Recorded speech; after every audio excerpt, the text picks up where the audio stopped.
Hello दोस्तों, कैसे हैं आप लोग? अच्छे तो है ना? ध्यान तो रखते हैं ना आप अपना? किसी और के भरोसे तो नहीं छोड़ा आपने? चलिए, आज क्या पढ़ाना है हमको?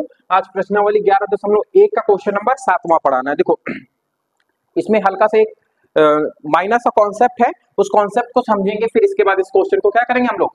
सॉल्व करेंगे, है ना? चलो पहले क्वेश्चन पढ़ते हैं। एक जोकर की टोपी एक शंकु के आकार की है। जो जोकर की टोपी आपने देखी होंगी वो कैसी होती है? आपकी शंकु के आकार की लाल लाल टोपियां बनाए, हाँ, बर्थडे बॉय वाली टोपी लगाते हैं वो लोग, ठीक है। चलो, शंकु के आकार की है, जिसके आधार की रेडियस कितनी दी है? त्रिज्या हमें कितनी दे दी गई है? 7 सेंटीमीटर की दे दी गई है। और वो जो ऊंचाई है, अभी देखो मैंने कल भी एक कॉन्सेप्ट आपको बताया था। कॉन्सेप्ट ये था कि जब ऊंचाई कहेगा तो हम क्या लेंगे? एच। जब तिर्यक ऊंचाई कहेगा तब क्या लेंगे हम लोग? एल लेंगे। क्या लेंगे? एल। चलो, लेकिन हमारे सूत्र में क्या होता है? जो पृष्ठीय क्षेत्रफल होता है उसमें एच तो होता नहीं है, एल होता है। सूत्र यहाँ पे लिख देते हैं। सूत्र रिवीजन कराओ फटाफट। पृष्ठीय क्षेत्रफल कितना होगा? पाई आर एल। संपूर्ण क्षेत्रफल पाई आर आर प्लस एल। आयतन कितना होगा?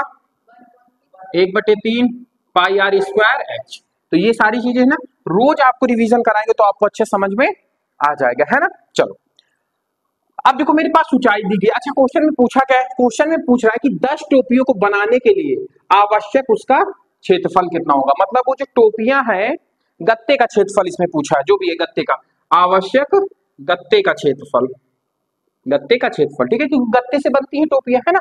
कैसे बनती है टोपियां? गत्ते से बनती हैं। तो अब बात को समझना, हमसे एक टोपी का तो पूछा नहीं है, कितनी टोपी का पूछा है? 10 टोपी का। तो पहले तो हमको राउंड अप यही करना है कि 10 टोपी का निकालना है। दूसरा चीज हमें क्या निकालना है? अब हमें फिर यहाँ पे क्या करना पड़ेगा?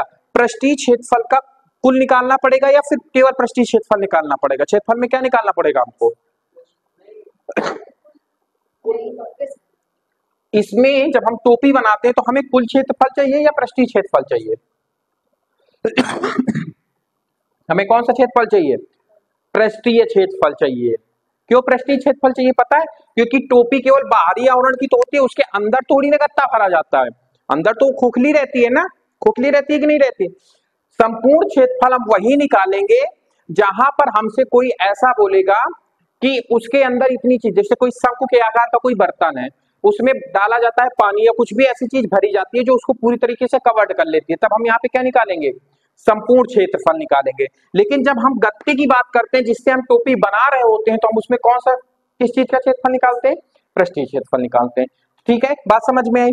अब देखो, पृष्ठीय क्षेत्रफल का जो सूत्र होता है, सूत्र होता है क्या होता है? पाई आर एल। देखो मेरे पास पाई है, सॉरी, पाई का मान हमें पता है, आर की वैल्यू हमें पता है, एल हमें ज्ञात करना है, क्योंकि एल हमें कहीं पे नहीं दिया गया। तो एल का मैंने एक सूत्र भी आपको बताया था। क्या बताया था? एल स्क्वायर बराबर क्या होता है? Under root R square plus H square, है ना? अब समझना, अब देखो पाई कितना दिया, आर कितना दिया है? 7 का स्क्वायर प्लस एच कितना दिया है? 24 का होल स्क्वायर। 7 का वर्ग 49, 24 का खड़े हो राशि बताओ जरा सा, 24 का वर्ग कितना होता है? 576। Very good. अब इनको जोड़ोगे कितना होगा? 9 5 9 6 15, 7 और 4 13, 1 हासिल 12, 5 1 6। तो अब 625 किसका वर्गमूल होता है? किस 625 किसका वर्गमूल होता है? 25 का होता है। किसका होता है? 25 का। 15 का होता है 225। ठीक है, चलो, तो हमारी लेंथ कितनी निकल के आई है? 25 निकल के आई, है ना? अब समझना, अब हमें पृष्ठीय क्षेत्रफल उनका निकालना है, तो पृष्ठीय क्षेत्रफल वाला फॉर्मूला लगाएंगे। पाई, पाई का मान क्या देखेंगे? 22/7। रेडियस कितनी है? 7। एल कितना निकाला है? 25। 7 से 7 कटा, 25 और 22। अब देखो, इस प्रकार के क्वेश्चन का गुणा करना दो तरीके से आप गुणा कर सकते हो। पहले तो ये मन में सारी चीजें की जाती हैं। 22 को हम लोग क्या लिख सकते हैं? 20 + 2 लिख सकते हैं, और 25 25 दूना 50, मतलब 550। तो ये हो गया 25 का 25, 25 दूना 50। तो अगर हम जोड़ेंगे तो कितना आ जाएगा? सॉरी, 25 का 25, 25 दून 50 होता है ना, ये 500 आएगा, ये 5 तो जोड़ेंगे 550 आ जाएगा। मीटर में दिया गया ना सारी चीजें सेंटीमीटर में, तो सेंटीमीटर स्क्वायर। अब बात गौर से समझना, ये मैंने आपको ऐसे ही बता दिया, सुनो मेरी बात इधर, ये मैंने आपको ऐसे ही बता दिया। एक गुणा का मेथड मैं और बता के चलता हूँ, कौन सा, 22 और 25 साल। आप ऐसे भी कर सकते हैं, 5 दूनी 10, 5 दूनी 10, 10 4 14, 1 15, हाथ में 1 2 2 4 1 5। आप ऐसे भी कर सकते हैं और ऐसे भी कर सकते हैं। इसमें क्या है, आप जब ऐसे करेंगे तो आपको क्या करना पड़ेगा, थोड़ा सा पेन चलाना पड़ेगा। इस प्रकार से आप बहुत आसानी से कर सकते हो। चलो ठीक है।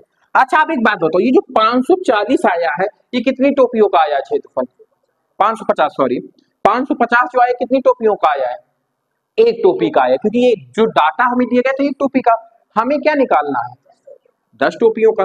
तो एक टोपी का कितना है, एक टोपी का क्षेत्रफल कितना है, ये कितना गत्ता लग रहा है, 550 सेंटीमीटर स्क्वायर का गत्ता यूज हो रहा है। हमें कितने का चाहिए, 10 का। तो दोनों पक्षों में क्या करेंगे, 10 का गुणा करेंगे। जब 10 का गुणा करेंगे तो 10 टोपियों का क्षेत्रफल कितना आ जाएगा, 5500 सेंटीमीटर स्क्वायर। मतलब अगर मुझे 10 टोपी बनानी है तो मुझे कितने गत्ते की आवश्यकता होगी, 550 सेंटीमीटर स्क्वायर गत्ते की आवश्यकता होगी। समझ में आ रहा है कि नहीं आ रहा है, इसको लग रहा है कुछ चीज गड़बड़ लग रही है, क्या लग रहा है बताओ, 550 नहीं 5500 सेंटीमीटर स्क्वायर, ठीक है लिखा सही है, गलती से बोल दिया होंगे अगर मैं नहीं ध्यान दिया होगा। तो समझ में आया ना आपको, पक्का ना। यहां पर यही आंसर देखिए मत चले आना, नहीं क्वेश्चन गलत हो जाएगा। मुझे हमसे कितने का पूछा है, 10 का, तो हमें ये ध्यान रखना है। 11 का पूछता तो क्या करते, 11 टोपियों का निकालते, 12 का बोलते तो 12 12 गुणा करा देते, जितने का बोलता उतने का गुणा करा देते। तो समझ में आया फिर। चलिए ऑनलाइन बच्चों को आई होप अच्छे समझ में आया होगा। अगर समझ में आया है तो फीडबैक जरूर दीजिएगा कि क्वेश्चन कैसा लगा आपको। चैनल सब्सक्राइब कीजिए और कमेंट कीजिए। चलिए नोट कर लीजिए, फिर अगला क्वेश्चन बताते हैं नेक्स्ट क्लास में।